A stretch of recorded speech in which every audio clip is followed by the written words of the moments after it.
I was able to get that Panama disease.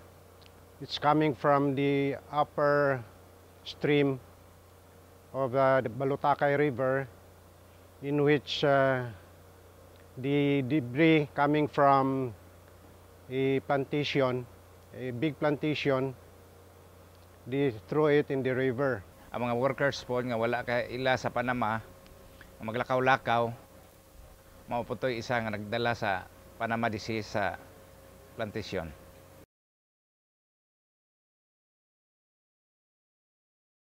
Around 1/2 hectare. It is at random, but it's already running to more than 1/2 hectare out of the 3.5 hectares area.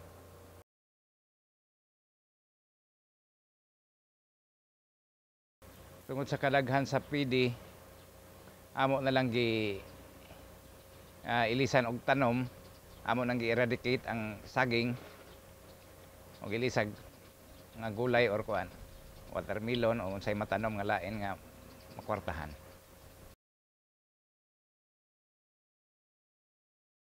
Actually, in terms of control of the disease, as of now, we are continuing our effort to have that kind of eradication, burning.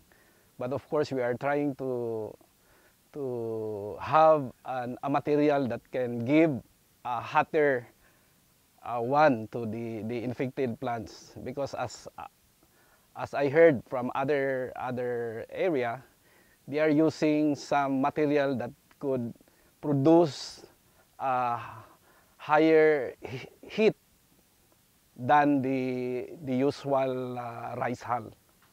But due to the flooding that occurs every year, so I don't think we can have a permanent solution, because we cannot control the floods. Para ma-stop ang Panama disease, mas maayo siguro nga dunay variety nga resistant sa Panama para dili na magsigig eradicate sa Panama nga as mga saging nga naapektado sa Panama.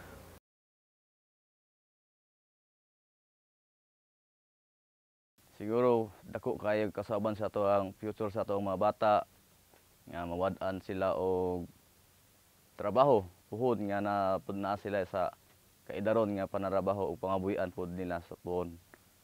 If there are no solution available within 5 years, then I will be forced to make it to turn it into a rice field. Ilisa naglaing tanom ang saging kay wala ay solusyon, malugi naman kami sa kuan sa among income.